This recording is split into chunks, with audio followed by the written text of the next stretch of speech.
Tank playoff preview. I'm Topher Scott, and in this matchup, we're going to break down the New York Islanders versus the Florida Panthers. Two very different style of teams. Let's get right into it. When you look at the tail of the tape between these two teams, the 7-seed New York Islanders, their strength, defense.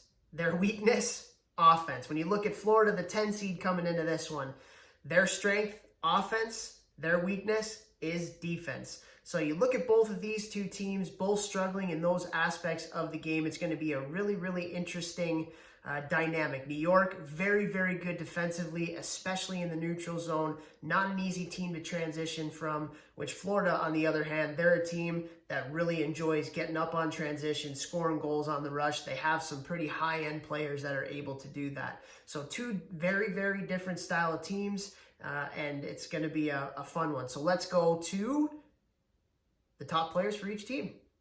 Starting with the New York Islanders, their offense revolves around Matthew Barzell, who might be one of the most dynamic players in the league. You look at his skating, you look at the way he plays with his head up, his skill, one of the more fun players to watch in the entire league. New York Islanders, when it comes to their offense, again, they're a team that likes to generate from the cycle, likes to generate places in front of the net. So you look at guys like a Brock Nelson and an Anders Lee, a Notre Dame product. Those two players are really, really good in front of the net. So look for them both on the power play and in 5-on-5 situations to cause some havoc in front of Bobrovsky in the net. You go to the back end for the New York Islanders, Ryan Pellick. What a bomb of a shot he has. And so he's somebody that can create from his heavy, especially one-timer and slap shot from the point. You also look at someone like Adam Pellick. Adam Pellick is a guy, when he came out of the lineup from an injury standpoint, that really, really hurt the Islanders. So look for him to be back in the lineup, which is going to help them immensely, both on the offensive side and the defensive side of the puck. He's somebody that is an anchor of that blue line. When you go to the Florida Panthers, you look at their two-headed monster of Jonathan Huberdeau and Sasha Barkov, who've been there for years and been the anchor for their forward group. Huberdeau, extremely silky, smart player, makes a ton of plays. You look at his 23 goals, but 78 points, can really, really distribute the puck. Very, very headsy, smart player. Sasha Barkov, known as one of the most all-around best players in the game. He can do it all. From an offensive standpoint, 20 goals, 62 points. From a defensive standpoint, continually in the running for the Selke Trophy, known as one of the top defensive players in the league. So he can do it all. You look at someone like Mike Hoffman coming over this year, and boy, can he rip the puck. He's a guy who shoots first. He's got that shoot first mentality, ask questions later. Again, 29 goals this year for the Florida Panthers. Would have hit 30, I'm sure, had we not had the season shortened by COVID. So he's somebody, when you watch him shoot the puck. He's really, really good. And then on the back end, it starts with Keith Yandel. Just unbelievable running the power play from up top.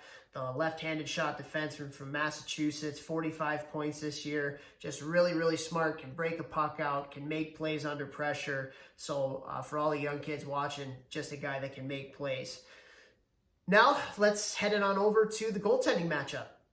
So the Islanders, like we talked about, they're a team very, very good defensively. Barry Trotz's team's always known for their defensive structure. Again, did so well in Nashville, won the Stanley Cup in Washington. Then you look at last year, what the Islanders were able to do in terms of surprising the entire league. They are incredible. Their goaltending, you look at Semyon Varlamov, 45 games this year, .914 save percentage, very, very good numbers. But Thomas Greiss is also a very good goaltender as well. And Varlamov, I'm sure if he doesn't do the job, he's going to have a short leash, because Trotz and the Islanders, you look at the numbers, very, very similar with Greiss. He's somebody that can step in right away as well. Then you look at Florida. Sergei Bobrovsky comes in, signs the huge contract. And the fact that from a goals against standpoint, Florida is 29th in the league can't be something that they're happy about with the amount of dollars that they're giving to Bobrovsky. Playing 50 games, over 3 goals against average, just at .900 from a save percentage. He needs to be better. But the one thing is he had pedestrian numbers last year playing for the Columbus Blue Jackets, and he came in and he stymied the Tampa Bay Lightning, and that upset for Columbus. So if they are going to do anything. Bobrovsky's numbers, not very good in the regular season. He's going to have to improve in the postseason. When you talk about a prediction for this series, again, you go back to these are two very, very different style hockey teams. And coming off of this break, I'm going to lean towards the Florida Panthers because I think Bobrovsky's going to get the job done. I think he's somebody that has, again, not a great regular season, but you look at his playoffs last year, I think he's going to come in and do that job. You get Joel Quenneville as their coach, 3-time Stanley Cup winner with the Chicago Blackhawks. I think he's going to be somebody that's going to have this team motivated and ready to go. Again, Florida, they haven't been able to take that next step yet. A lot of that has been because of the goaltending, even in past years. I think Bobrovsky's he's gonna get the job done, and he's gonna lift the Panthers to the victory and get them on to the next round.